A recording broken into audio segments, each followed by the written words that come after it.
Revenge with Karen. The conference room smelled like stale stumptown coffee and nervous sweat, a specific olfactory blend that usually preceded a disaster in the Seattle tech scene. I sat at the head of the mahogany table, my hands resting flat on the cool surface of my MacBook Pro. I wasn't nervous. Nervousness is a reaction to uncertainty, and I was never uncertain about my code. I was the lead backend engineer at Streamline, startup that had spent the last 5 years trying to disrupt the logistics supply chain. And for 5 years, I was the one who made sure the disruption actually happened instead of just timing out.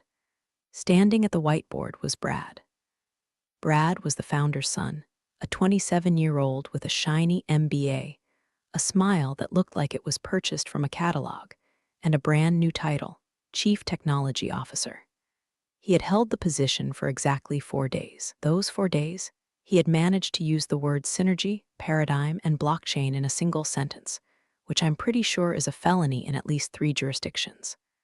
Kayla, Brad said, pointing a laser pointer at my projection. The red dot wavered on the screen, dancing over the architecture diagram of the Node 7 optimization module I had spent the last 6 months building. I'm looking at this, and honestly, it looks like spaghetti. It's heavy. It's bloat. The room went quiet. The other 6 engineers, my team, stared at the table. They knew Node 7 wasn't bloat. Node 7 was a masterpiece of load-balancing logic. It was the reason our platform could handle 10,000 concurrent requests without melting the servers into silicon slag. It was the engine. You don't look at a Ferrari engine and call it cluttered just because you don't know what a camshaft does. It's not bloat, Brad, I said, my voice steady. Adjusted my glasses. It's the latency reduction protocol. It bypasses the legacy SQL queries and routes directly through the cached memory layer. It improves throughput by 20%. If you remove it, the API response time jumps from 50 milliseconds to 3 seconds. Brad laughed. It was a wet, condescending sound. 3 seconds? Who cares? Users wait longer for their Uber. Look, I'm the CTO now. My dad put me here to streamline this company for the acquisition. Orion Technologies is looking for lean code, Kayla. Lean. He walked over to the dev console that was mirrored on the big screen. My stomach tightened. He had admin access. I had told the founder, Jerry, that giving Brad admin access was like giving a chimp a loaded handgun. But Jerry had just patted my shoulder and said, he needs to feel empowered, Kayla. We don't need this complex back-end voodoo, Brad announced, his fingers hovering over the keyboard. We need a clean main branch. Simple, elegant. Brad, I said, my voice dropping an octave, don't touch the repository. I'm cleaning house, he sneered. He highlighted the Node 7 directory, the entire module, the core logic for the upcoming merger data migration. Brad, if you delete that, the staging environment collapses, I warned, standing up. Since we have auto-deploy to production enabled for the demo tomorrow, you worry too much. That's your problem. You're an obstructionist, he said. And then, with a theatrical flourish that belonged in a bad Broadway play, he hit delete. Then commit, then push. The screen flickered. The terminal window scrolled green text for a second, then stopped. Done, he dusted his hands off. Leaner already. The silence that followed was absolute. It wasn't just quiet, it was a vacuum. My lead junior dev, a kid named Marcus who I'd trained from scratch, looked like he was about to vomit. He looked at me, his eyes wide, pleading for me to fix it. But I couldn't fix it. Not this time. You just deleted the logic layer, I said, sitting back down. I felt a strange calm wash over me. It was the calm of a demolition expert watching the charges go off exactly as planned, even if they were set by an idiot. Application is now a front-end shell. It can't fetch data. It can't authenticate users. It's a zombie. Brad turned to me, his face reddening. See? This is exactly what I'm talking about. Negativity. You're toxic, Kayla. You're not a culture fit for the new streamline. He puffed out his chest. You're fired. Get your stuff. I want you out before the sprint review is over. The room gasped. Marcus actually stood up. Brad, you can't. Sit down, Marcus. Brad barked. Or you're next. I looked at Brad. I looked at the screen where my code used to be. I looked at my team, who looked terrified. And then my phone buzzed on the table. It had been buzzing for weeks. A blocked number. I knew who it was. I had ignored it because I was loyal. I was loyal to Jerry, the founder who gave me a shot 5 years ago. I was loyal to the code. I was loyal to the team. I picked up the phone. The screen lit up. You know, usually, people tell you to ignore the red flags, just like you ignore that notification bell. But if you're enjoying watching a nepotism hire implode a multimillion-dollar company in real time, maybe do me a favor and hit that subscribe button and the like. It helps the algorithm find more people who appreciate a good corporate disaster. And honestly, it motivates me to type this out instead of drinking a bottle of wine. Okay, back to the carnage. I looked at the caller ID. It wasn't blocked this time, it just said Orion. Brad was still talking, rambling about fresh perspectives and rockstar ninjas. He thought he had crushed me. He thought he had won. He was watching me, waiting for the tears, for the begging, for the pleas, I need this job. I swiped right. I put the phone to my ear. This is Kayla, I said. The voice on the other end was smooth, professional. It was Elias Thorne, VP of Engineering at Orion Technologies, the very company that was supposed to buy Streamline for $350 million next week. Kayla, Elias said, we haven't heard back from you regarding the offer. We're finalizing our due diligence on Streamline tomorrow. Honestly, looking at their architecture docs, you're the only reason we're still interested. The rest of it looks like, well, a mess. I looked at Brad. He was smirking, arms crossed.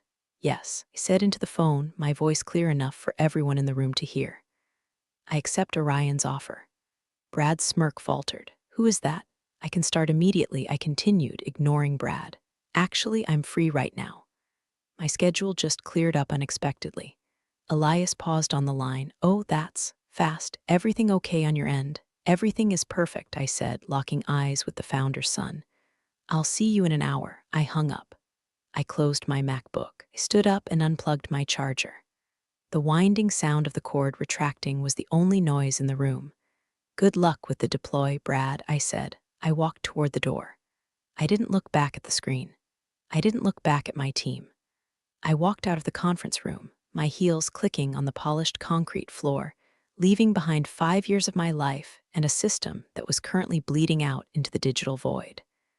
Brad shouted something after me, something about insubordination and security escort, but I barely heard him. I was already doing the math in my head. Node 7 handled the authentication tokens. Without it, the admin panel would lock out everyone, including Brad, within 15 minutes when the cache expired. He didn't just fire me. He just locked himself inside a burning building and threw away the key. The walk from the conference room to my desk was less than 50 feet. It felt like crossing a border between two warring nations. The open plan office of Streamline hummed with the usual mid-afternoon energy. Sales guys were ringing gongs, marketing was arguing about font kerning, and the espresso machine in the break room was screaming. None of them knew that the company was already dead. They were walking around on a corpse that hadn't started to smell yet. I reached my desk, a standing desk setup with 3 vertical monitors, mechanical keyboard that sounded like rain on a tin roof, and a single succulent that I had somehow kept alive for 4 years. I grabbed a cardboard box from the supply closet. It was a happy onboarding box that was meant for new hires. The irony tasted like copper in my mouth. I didn't take much. My personalized keycaps, my noise-canceling headphones, a framed photo of my cat, Pseudo. I left the company hoodie. I left the branded water bottle. I left the year 5 plaque they had given me last week, which was made of cheap acrylic and already scratched. Kayla, I turned. It was Greg, the lead sysadmin. Greg was a man who looked like he lived in a server rack, pale, vibrating with caffeine, and wearing a t-shirt that said there is no place like 127.0.0.1. He was the only person in the building who understood the infrastructure as well as I did, mostly because he had to wake up at 3 a.m. when things broke. Is it true? Greg whispered, looking over his shoulder toward the glass-walled conference room where Brad was still gesticulating wildly at the whiteboard. Did he actually? Did he RF the optimization module? He didn't use the command line, Greg, I said, dropping my stapler into the box. He used the GUI. He clicked delete and then confirmed it. He thinks he's leaning out the code. Greg's face lost what little color it had. He looked like he'd seen a ghost. but the API gateway. The load balancers rely on Node 7 to route traffic. If that module is gone, the health checks will fail in about. I glanced at my Apple Watch. 9 minutes. Then the autoscaler will try to spin up new instances to compensate for the failed ones. But since the base image pulls from the main branch, the one Brad just committed to, new instances will spin up broken. It's going to be a loop, Greg horrified, infinite crash loop. AWS is going to bill us for thousands of instances spinning up and dying every second. Yep, I said, popping a stress ball into my box. I have to stop the deploy, Greg said, reaching for his phone. Don't, I said. My voice was sharp, cutting through his panic. He stopped. What? He fired me, Greg, explicitly, for obstruction. If you intervene now, you're undermining the CTO. You're obstructing his vision. I leaned in close. Brad has admin access. If you try to roll back, he'll see it. He'll fire you too, and you have a mortgage and twins on the way. Greg swallowed hard. He looked at the server status dashboard on the big screen on the wall. All the lights were green. Green, green, green. It was the calm before the red storm, so we just let it burn. It's already burning, Greg, just waiting for the smoke detectors to notice. I picked up my box. Do me a favor. Don't fix it, not tonight. Let him see what lean looks like. Greg looked at me with a mixture of terror and awe. He nodded slowly. I didn't see you. I was in the bathroom. Good man. I walked toward the elevator. The office felt surreal. I saw the head of sales high-fiving a junior rep. Just closed the deal of the quarter, he shouted. I almost felt bad for him. Commission check was never going to clear. The company's valuation was tied to the technology, and the technology was currently eating itself. As I waited for the elevator, my phone buzzed again. A Slack notification. I hadn't been revoked yet. It was from Marcus, the junior dev in the conference room. Marcus, he's trying to run the build manually. It's throwing error 503s. He's yelling at the compiler. I didn't reply. I just deleted the app from my phone. Elevator doors opened. I stepped in. As the doors closed, I saw Brad storming out of the conference room, his face a mask of confusion. He was holding his laptop like a shield. He looked around the room, perhaps looking for me, perhaps looking for anyone to blame. Our eyes met through the narrowing gap of the steel doors. I didn't smile. I didn't wave. I just stood there, holding my box of personal effects, watching him realize that he was alone. The doors shut. The whoosh of the descending car was the most peaceful sound I had heard in 5 years. I walked out of the building and into the gray Seattle drizzle. The air was cold and wet. I took a deep breath. It smelled like rain and exhaust, not stale coffee and fear. I hailed a lift. Where to? The driver asked. Do you know the Orion Technologies building in South Lake Union? I asked. The big glass one? Yeah, take me there. I leaned my head against the cool window. My phone buzzed again. This time, an email notification. Access revoked. Your Google Workspace account for Streamline has been suspended. I smiled. He was quick with the admin panel when he was panicked. But he was too late. I wasn't just an employee anymore. I was the competition. And I was on my way to sell the only thing that mattered, the blueprint in my head. Orion Technologies didn't have an open plan office. They had architecture. Lobby was a cathedral of glass and steel, with a waterfall cascading down one wall that probably cost more than Streamline's entire series of funding. I walked to the reception desk, my happy onboarding box tucked under my arm like a nuclear football. Kayla for Elias Thorne, I told the receptionist. She didn't ask for ID. She didn't check a list. She just pressed a button under the desk. He's expecting you in the Sky Lounge, 40th floor. Elevator ride was smooth, silent, and fast. My ears popped. When the doors opened, Elias Thorne was waiting. He wasn't wearing a suit. He was wearing dark selvage denim and a black cashmere sweater. He looked like a man who wrote code in the morning and negotiated acquisitions in the afternoon. Kayla, he said, extending a hand. I didn't expect you to be quite so prompt. I believe in efficient routing, I said, shaking his hand. His grip was firm. My previous route had a blockage. He chuckled and gestured to a seating area overlooking Lake Union. The view was expensive. You could see the seaplanes landing, cutting white scars across the dark water. Coffee, tea, whiskey, sparkling water, I said. I need a clear head. We sat. I put my box on the floor. So Elias started, leaning back. Let's cut the corporate dance. We've been trying to buy Streamline for 6 months. Due diligence reports kept coming back with red flags on their front-end code, their sales projections, their user retention. But every time our engineers dug into the backend, the API latency, the database structure, the encryption protocols, it was pristine. He looked at me intently. It was you. It was me, I confirmed. And my team. But mostly the architecture I built 3 years ago to handle the scalability issues the founders ignored. Now you're here, Elias said. And you said you were free. Brad, the founder's son, decided to lean out the code base about an hour ago, I said, taking a sip of the San Pellegrino that had materialized on the table. He deleted the Note 7 logic module. In production. Elias's eyebrows shot up. He deleted the optimization layer, the thing that makes the platform actually work. Gone. And he fired me for trying to stop him. Elias let out a low whistle. Didn't look horrified, he looked calculating. He looked like a shark that just smelled blood in the water. So, he said slowly, if we were to complete the acquisition of Streamline tomorrow, we'd be buying a shell. You'd be buying a front-end interface that points to 404 errors, I corrected. The data is there technically, but the engine to access it, that's gone. And I'm the only one who knows how to rebuild it quickly. The documentation was, well, Brad didn't like documentation. He called it bloat. Elias smiled. It was a genuine smile this time. Kayla, I'm going to be honest. We don't want Streamline. We don't care about their brand. We don't care about their logistics app. We wanted the engine.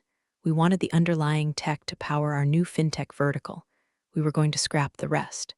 He pulled a tablet from his bag and slid it across the table. This is Project Vessel, he said. It's what we wanted Streamline's tech for. But since the tech is currently imploding, why don't we just build it from scratch? With the architect who designed it in the first place, I looked at the tablet. It was a schematic for a high-frequency trading platform. It needed speed. It needed security. It needed exactly what I had spent 5 years building for a logistics company that sold boxes. You want me to rebuild it, I said. Better. I want you to be the head of architecture for Project Vessel, Elias said, equity partner. 3 times your Streamline salary, a team of your choosing, and full autonomy. No founder's sons. I looked at the schematic. I could see the code in my head already. I could see the database schema. I could see where I would improve on my old design. No legacy debt. No quick fixes for sales demos. A clean slate. And what happens to the Streamline deal? I asked. Elias tapped the table. We have a clause in the letter of intent. Material adverse change. If the technology is significantly degraded during the diligence period, we can walk away without penalty. He looked at me. Would you say the technology is significantly degraded? I thought about the red error logs that were currently flooding the monitors of my former team. I thought about Greg sweating in the server room. I thought of Brad screaming at command line he didn't understand. Elias, I said, a cold smile touching my lips. I'd say the technology is non-existent. Then we walk, Elias said, and we build Vessel. I have one condition, I said, name it. I want to hire 3 people from Streamline once the dust settles. My junior dev, Marcus, Greg, the sysadmin, and Sarah from QA. Done, Elias said. He extended his hand again. Welcome to Orion, Kayla. I shook it. As I did, my phone vibrated in my pocket. I ignored it. I knew what it was. The crash loop had started. The infinite billing was racking up. The fires were burning. And for the first time in 5 years, I didn't have to grab a fire extinguisher. I just ordered another sparkling water. The first week at Orion was like stepping out of a noisy nightclub into a quiet library. No one screamed. No one threw buzzwords around like confetti. There were stand-up meetings, but they actually lasted 15 minutes. Code reviews were brutal, but they were about the code, not the ego. I sat in my new office, an actual office with a door, migrating my mental blueprints into Orion's secure repositories. We were building Vessel on a Rust-based stack, something I had begged Streamline to transition to for years. Here, it was just approved. Resource request approved, the email said. 3 words. Took me 5 minutes to get approval for a server cluster that would have taken 3 months of begging at my old job. Meanwhile, my phone was a digital window into hell. I hadn't blocked Marcus or Greg. I needed to know they were okay, And honestly, a small, dark part of me needed to know how bad it was. Tuesday, 11:42 p.m. Marcus. The autoscaler hit $15K in overages today. Ad is screaming that AWS is scamming us. He tried to edit the config file in Notepad. Notepad, Kayla. He corrupted the encoding. Wednesday, 3:15 a.m. Greg. I haven't slept in 40 hours. Every time we patch the routing table, the front end throws CORS errors. Brad keeps asking why we can't just Control-Z the server state. I think he's crying in his office. I sat in my ergonomic chair, sipping loose-leaf tea, reading these messages with a detachment that surprised me. I typed back to Greg, Kayla, check the Nginx config.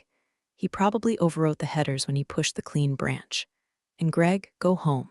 Let it crash. Greg, I can't. The demo with Orion is on Friday. If we don't have it running, Jerry is going to have a stroke. Ah, the demo, the famous demo. I walked out to the Orion coffee bar.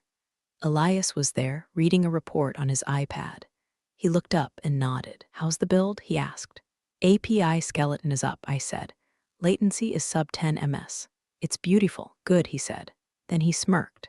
We're still scheduled for the final acquisition demo with Streamline on Friday. The founder, Jerry, called me, assured me that the glitch earlier this week was just a system upgrade, and they are now more optimized than ever. Is that so? I stirred my tea. He says his CTO has personally overseen the rebuild, Elias said, able to suppress a laugh. He says it's running smooth as butter. I assume you're sending a team to verify.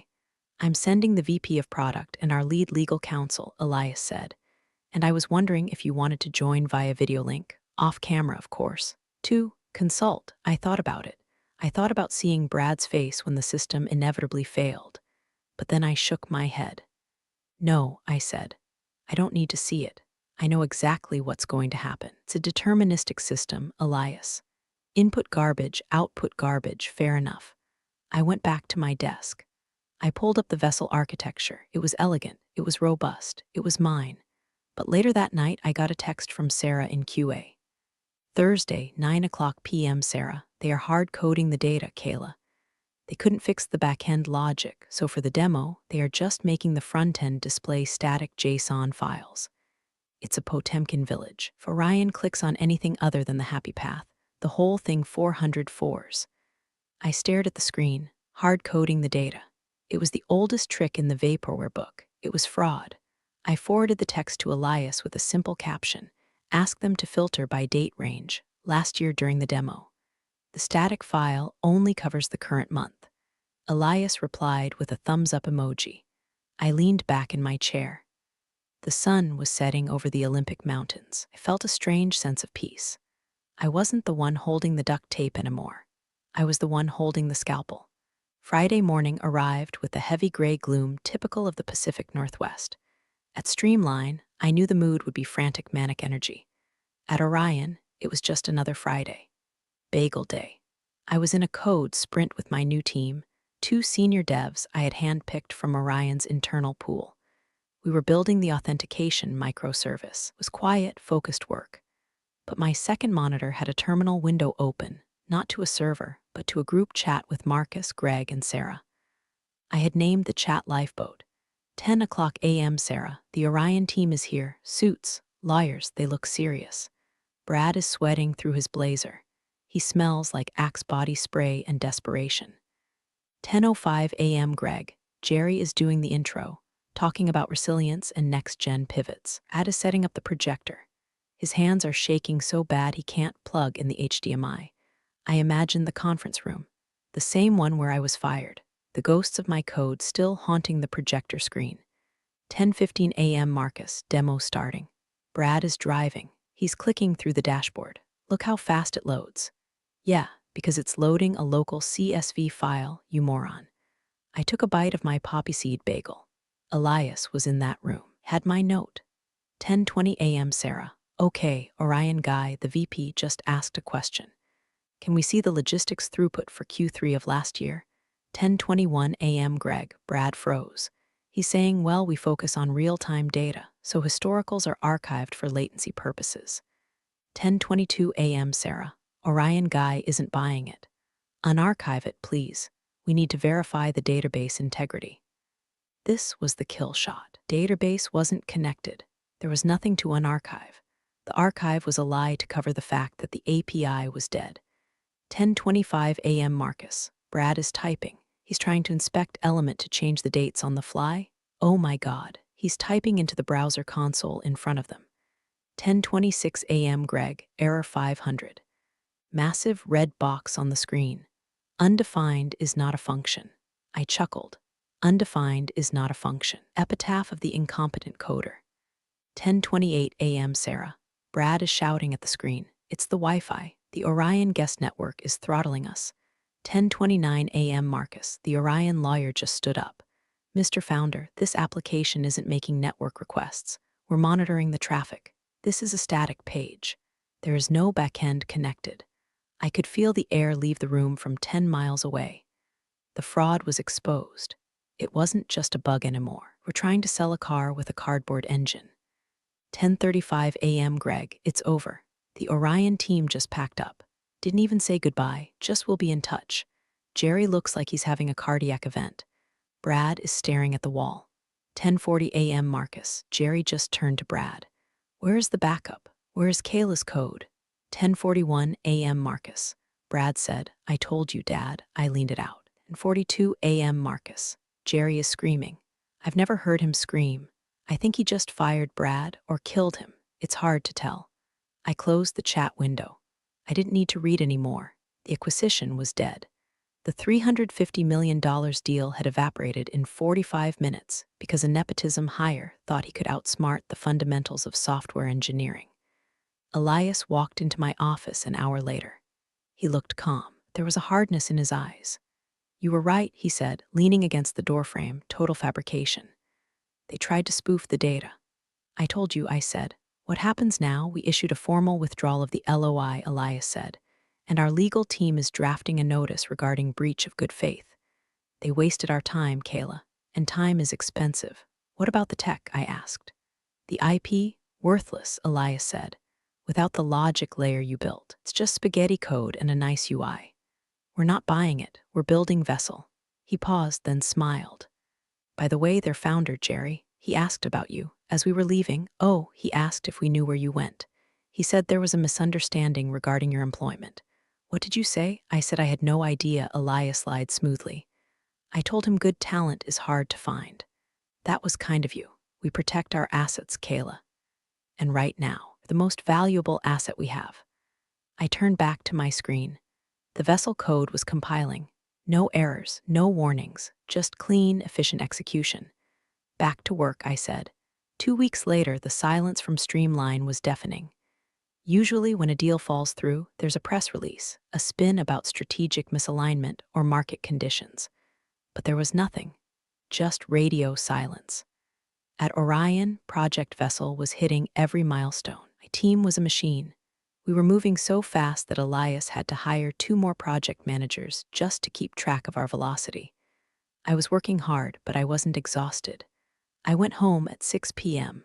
I cooked dinner. I actually read books that weren't O'Reilly technical manuals. I was at a coffee shop in Capitol Hill on a rainy Saturday, reading a novel when I saw him. It was Marcus, my former junior dev. He looked 10 years older, had dark circles under his eyes that looked like bruises.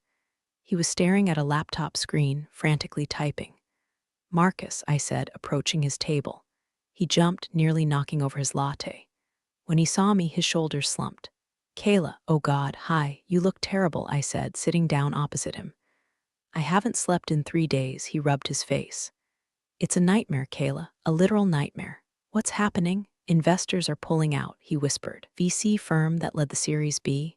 They found out about the demo. They found out about the fake front end. They're auditing everything. They froze the bank accounts. And Brad, gone. Jerry fired him effectively immediately after the demo. But the damage is done. We can't restore the old code because the backups were on a rotation that. Well, Brad canceled the S3 bucket subscription to save money 2 weeks before he fired you. I closed my eyes, deleted the backups.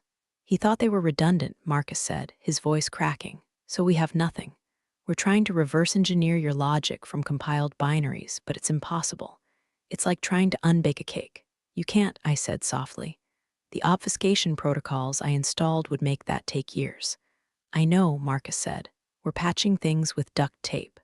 We're hard-coding customer requests manually.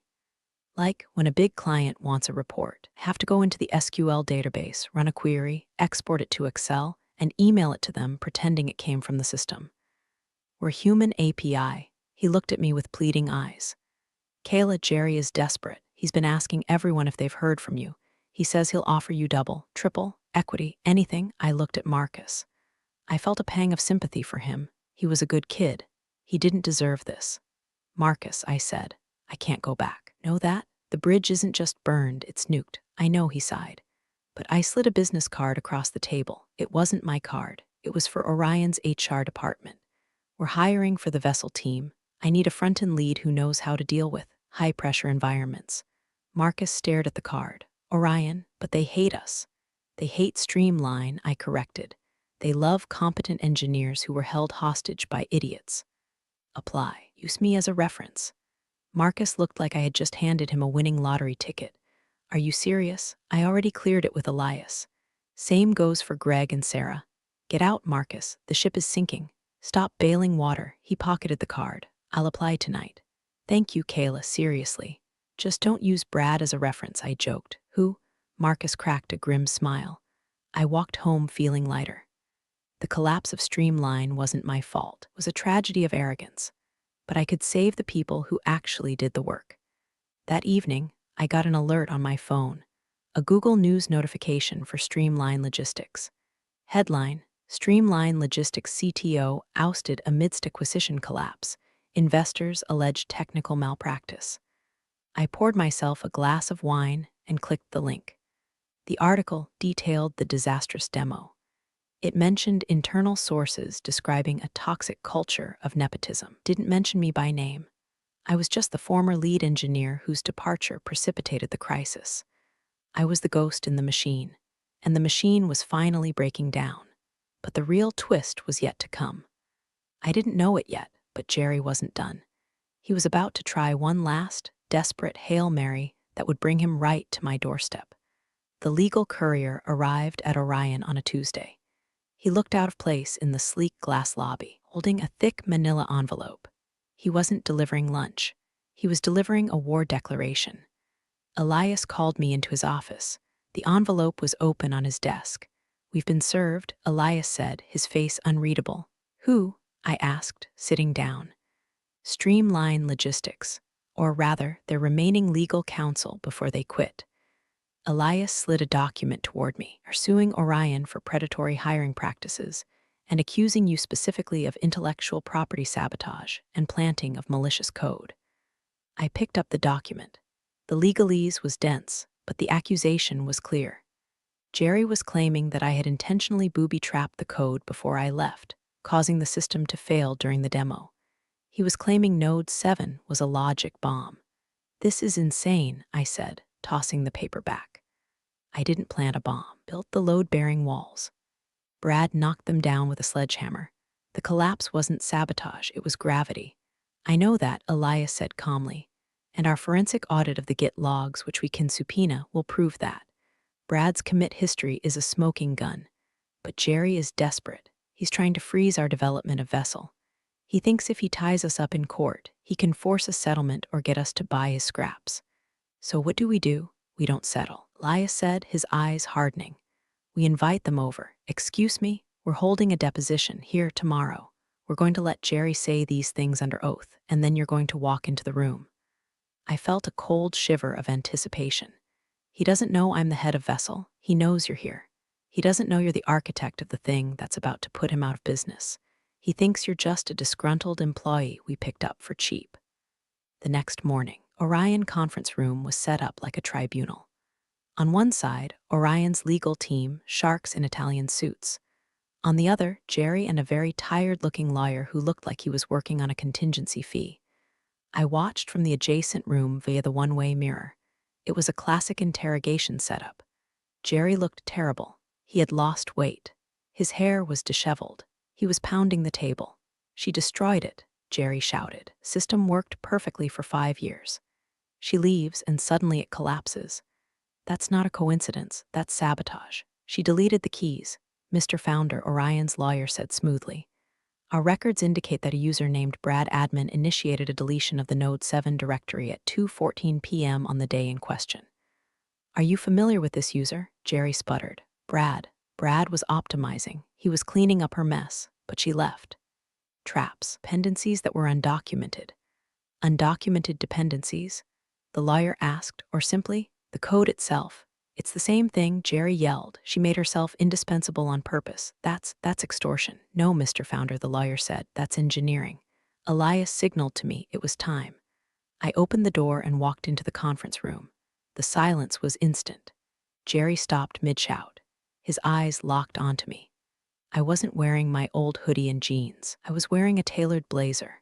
I looked like money. I looked like power.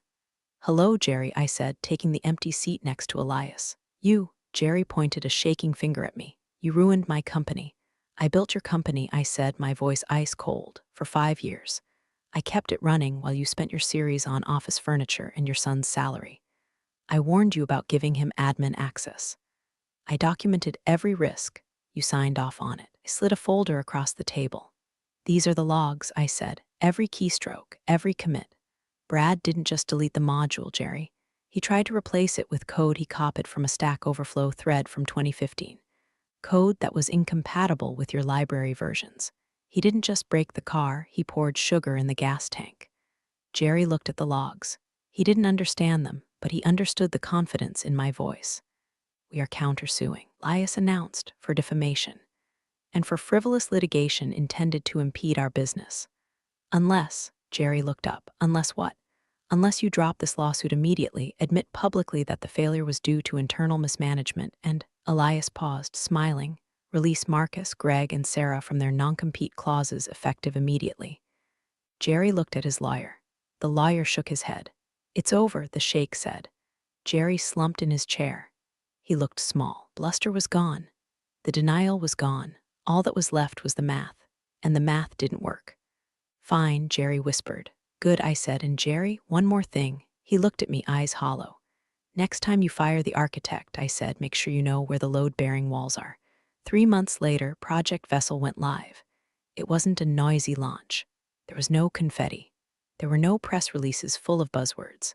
Just a switch flip at 2:00 a.m. I stood in the Orion Command Center, a room that looked like NASA Mission Control, surrounded by my team. Marcus was monitoring the front-end analytics. Greg was watching the server load. Sarah was tracking the error logs. Traffic is spiking, Marcus said, grinning. We just onboarded the Global Freight Partners account. Global Freight Partners. Streamline's biggest former client had defected to us a week after Streamline filed for Chapter 11 bankruptcy protection. Latency? I asked. 12 milliseconds, Greg reported, stable. The load balancers are yawning. They're barely breaking a sweat. I watched the data flow on the main screen. It was beautiful. Streams of gold light moving across a dark map of the world. Each stream was a transaction, a shipment, a confirmation. It was the system I had always wanted to build, running on hardware that could actually support it. No errors, Sarah said. 0. It's clean, Kayla. I let out a breath I felt like I'd been holding for 5 years. Good work, team, I said. Let's order pizza. The celebration was low-key. We ate pizza and drank craft beer in the lounge. The vibe was different here. There was no fear. We knew the system worked because we built it right. Around 4 a.m., Elias walked in. He was holding a bottle of champagne. Congratulations, he said, popping the cork. The board is ecstatic. The stock is up 4% in after-hours trading just on the rumor of the launch. He poured me a glass. You know, we got a call today. Oh, from the receivership handling Streamline's assets, Elias said. They're auctioning off the IP. The domain name, the customer list, the legacy code. How much? I asked. Pennies. Nobody wants the code. It's tainted. But the customer list, we already have most of them. Elias laughed. It's worthless, Kayla, the whole thing. It's a cautionary tale. I took a sip of champagne. It tasted like victory. What about Jerry? I asked, and Brad. Brad is pursuing other opportunities, Elias made air quotes. I heard he's trying to pivot into crypto or AI art, something where you don't need to know how things work. Jerry, Jerry retired, forced retirement. He lost everything. The house, the boat. Investors sued him for breach of fiduciary duty. It was a grim fate, but I couldn't find it in myself to be sad. They had treated people like disposable cogs. They had treated code like magic that just happens. They refused to respect the craft. "Marcus," I called out. "Yeah, boss." He had a slice of pepperoni in one hand and a tablet in the other. "How's the import script coming?" "Done," Marcus said. "Can migrate any remaining streamline customers to Vessel in under an hour. Their data formats are, well, I know them by heart." "Good," I said. "Turn it on." We weren't just winning, we were absorbing. We were the bigger organism. As the sun came up over Seattle, painting the Space Needle in pink and orange, I realized something. I wasn't angry anymore. The rage that had fueled me during the firing, the cold fury during the deposition, it was gone. It was just a builder, and I had built something that lasted. My phone buzzed. It wasn't a text. It was a LinkedIn notification. "Brad has viewed your profile." I smiled. I didn't view his back. I didn't block him. I just let it sit there. Let him see the title, VP of Engineering, Orion Technologies. Let him see the success. Let him see what he deleted. I put my phone down and turned back to the screen. "Greg," I said, "let's run a stress test. I want to see if we can handle double the load." "You got it, Kayla." The work continued. The code compiled. The world kept turning. The final act of the streamline tragedy didn't happen in a courtroom or a boardroom. It happened in an email. 6 months post-collapse, the liquidation firm handling Streamline's cadaver reached out to Orion. They weren't trying to sell us anything anymore. They were asking for help. Subject: urgent decryption request / legacy database. I sat in my corner office, reading the email on my 32-inch monitor. The liquidators were trying to extract historical data to satisfy a tax audit for the failed company. But they couldn't access the archives. The backups, the ones Brad hadn't deleted, were encrypted, and the private key used to encrypt them lived in a secure vault that required two-factor authentication. The two factors were: 1. CTO's authorization, Brad, whose access was revoked. 2. The lead engineer's authorization, me. They were locked out of their own history. Elias stood by my desk. "You don't have to help them, you know. Legally, you have no obligation. They fired you." "I know," I said, "but there are customer records in there. Innocent businesses who need their tax documents. It's not their fault Brad was an idiot. So you're going to unlock it." "I'm going to go there," I said. One last time, I drove to the old office. The building looked the same, but the logo was gone from the glass doors. Inside, it was a ghost town. Desks were piled in the corner. Monitors were stacked like dominoes. The silence was heavy. A stressed-out liquidation agent named Steve met me. He looked like he hated his life. "Thank you for coming," Steve said. "We've been trying to crack this for weeks. We called the guy, Brad. He said he didn't know the password. Said password 123 didn't work." "It wouldn't," I said dryly. I walked to what used to be my desk. It was empty. The dust outlines of my monitors were still visible. I sat down. It felt small. I pulled out my laptop and connected to the local server, which was running on emergency power. "Okay," I typed into the terminal. "SSH root at 192.168.1.5.